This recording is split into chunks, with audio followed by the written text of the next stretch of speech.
You ask Tiger to calculate. This deals with linear inequalities with one unknown. The final result is s greater than 2. Let's solve it step by step. Group all constants on the right side of the inequality. Subtract 52 from both sides.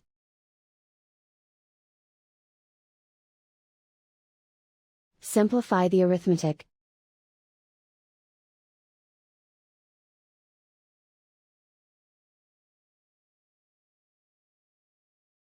Isolate the s. Divide both sides by -21. Whenever you multiply or divide by a negative, reverse the inequality sign.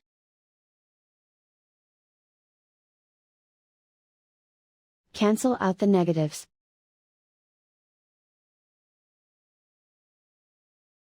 Simplify the fraction.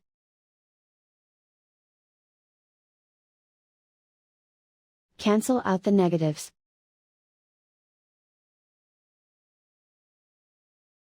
Find the greatest common factor of the numerator and denominator.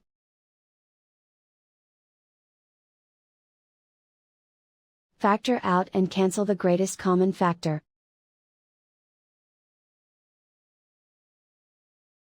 Plot the solution on a coordinate grid. And so the final result is s greater than 2.